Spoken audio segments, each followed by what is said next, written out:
Class 9 के NCERT exemplar की series में एक्सरसाइज 8.1 हम कर रहे हैं और हमारा आज का क्वेश्चन है question number 8 which is if APB and CQD are two parallel lines then the bisectors of the angles of APQ, BPQ, CQP and PQD forms either any one of these four options. ठीक है, इनमें से कोई एक option correct है। तो a square, a rhombus, a rectangle और any other parallelogram. तो हमें यहाँ दिख रहा है, मैंने इसको ऑलरेडी ड्रॉ किया हुआ है, दिस APB एंड CQD ये दोनों पैरेलल लाइंस है। ठीक है, तो ये पैरेलल लाइन से हमें प्रूव करना है कि ये जो पिंक में जो आपको दिख रहा है, ये जो क्वाड्रिलेटर हमें प्रूव करना है, या तो ये स्क्वायर है या रोम्बस है या रेक्टेंगल या एनी फॉर्म ऑफ पैरेललोग्राम है। तो चलिए देखते हैं क्या है ये।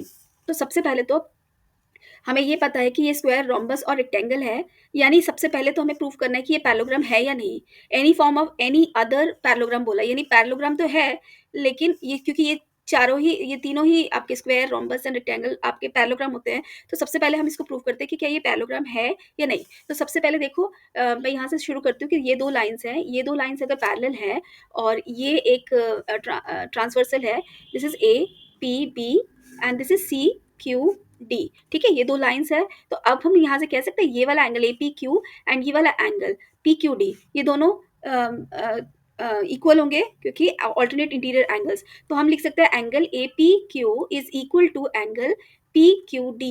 Y? They are alternate interior angles. क्यों? क्योंकि AP, this line AB is parallel to CD। ठीक है, तो यहाँ से हम ये लिख सकते हैं। अब अगर मैं इनका हाफ लेती हूँ तो इनका half of angle APQ is equal to half of angle PQD।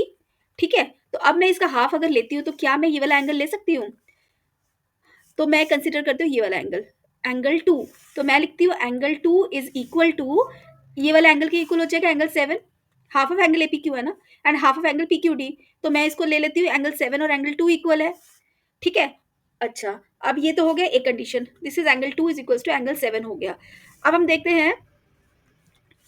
हैं कि because this line is parallel to this line, तो इन अदर एक और कंडीशन भी सेटिस्फाई हो रही है। वो क्या है कि ये वाला angle, this angle BPQ, angle BPQ is also equal to angle, this angle CQP। ठीक है, ये भी क्या है, ऑल्टरनेट इंटीरियर एंगल होंगे क्योंकि ये दोनों लाइंस पैरेलल है, तो इनके लिए भी ये सही होगा। तो हम यहाँ लिख सकते हैं half of angle BPQ is also equal to half of angle CQP। ये लिख सकते हैं हम। हाफ ऑफ एंगल BPQ क्या लिखेंगे हम? BPQ, तो इसको मैं लिख सकती हूँ एंगल 3। यहाँ मैं एंगल लिखती हूँ ये वाला एंगल 3 और ये वाला एंगल 6। तो एंगल 3 और एंगल 6 इक्वल हो जाएंगे, तो angle 3 is equal to angle 6।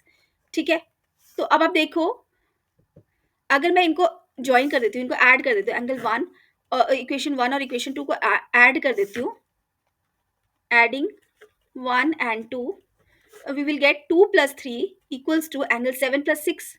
What is 2 plus 3? अब देखो 2 plus 3 क्या हो रहा है, ये this whole angle which is RPS, angle RPS is equal to angle, और ये वाला angle, this whole angle 6 and 7 is equals to RQS। तो ये हो गया आपका another condition, एक और थर्ड इक्वेशन आ गई हमारी। ठीक है, तो अब हमने तीन कंडीशन आ गई, 2 is equal to 7, 3 is equal to 6 and RPS is equal to RQS। सबसे पहले तो मैं इस डायग्राम को दोबारा से ड्रॉ करती हूँ, इस क्वाड्रिलेटर को। तो ये आ गया PQRS और यहाँ पर है आपका, ये आ गया आपका PQ। ठीक है, तो अब इसमें हमें देखो क्या क्या कंडीशन है। सबसे पहले है, ये है angle 2, this angle 2 is equal to angle 7, और उसके बाद angle 3, this is angle 3 is equal to angle 6। तो ये एंगल 2 और एंगल 7 किस तरह के एंगल्स बना रहे हैं? ये ऑल्टरनेट इंटीरियर एंगल्स हैं, ऑल्टरनेट इंटीरियर एंगल्स हैं। ये भी ऑल्टरनेट इंटीरियर एंगल, यानी कि दोनों एंगल्स इक्वल है, यानी ये दोनों लाइन पैरेलल हो गए। और 2 + 3 which is RPS and 6 + 7 which is RQS, तो ये भी इक्वल है, यानी ऑल्टरनेट इंटीरियर एंगल से तो पैरेलल लाइंस है, ये इसके पैरेलल हो गया। Because this line is parallel to angle 2 is equal to angle 7, यानी RP is parallel to SQ। Similarly 3 is equal to 6, therefore PS is parallel to RQ। ठीक है, तो ये एक पैरेललोग्राम बन गया, that means PQRS is a parallelogram. ठीक है, तो PQRS इज अ पैरेललोग्राम तो बन गया। सबसे पहला पार्ट तो हो गया कि पैरेललोग्राम तो है। अब ये कौन से टाइप का पैरेललोग्राम है ये देखना है, किस कौन-कौन से देखना है, स्क्वायर, रोम्बस और रेक्टेंगल में से कोई एक देखना है, क्योंकि पैरेललोग्राम तो हो गया। तो अब देखना है कि इन तीनों में से कौन सा होगा। अब देखो एंगल RPS और एंगल RQS तो इक्वल हो गए, ये दोनों इक्वल हो गए। ठीक है, ये this whole angle is equal.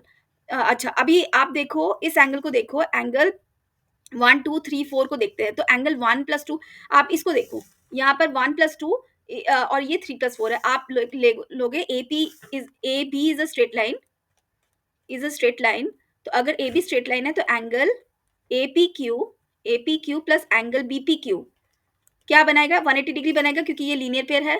देखो, ये this plus this equals to 180 होगा। अब इनका हाफ ले लेते हैं, half of angle A P Q plus half of angle B P Q is equals to 180 का हाफ। तो ये हो जाएगा ए पी क्यू का हाफ हम लिख सकते हैं एंगल 2, क्योंकि हमें तो यही चाहिए inside the rectangle, sorry inside the parallelogram. It is 2 plus angle 3 equals to 90। तो अब देखो 2 + 3 क्या था, एंगल आर पी एस। तो अगर 2 + 3 90 है, तो देयर फोर ये भी 90 हो जाएगा, आर क्यू एस भी 90 हो जाएगा। तो आप देखो, एक तो ये पैरेललोग्राम है और इसके ऑपोजिट एंगल्स इक्वल है। अगर ये ऑपोजिट एंगल्स इक्वल है और वही दोनों ऑपोजिट एंगल 90 डिग्री भी है, तो यानी कि ये क्या बन गया आपका, अगर ये 90 है, तो अगर ये दोनों 90 है, तो ये वाला भी 90 होगा और ये वाला भी 90 होगा। तो ये क्या बना रहा है, ये एक रेक्टेंगल बना रहा है। देयरफॉर हमारा आंसर जो है सी है। तो C is our correct answer for this question. तो ये था आपका क्वेश्चन नंबर 8। मिलते हैं अगले वीडियो में with next question. Thank you very much for watching.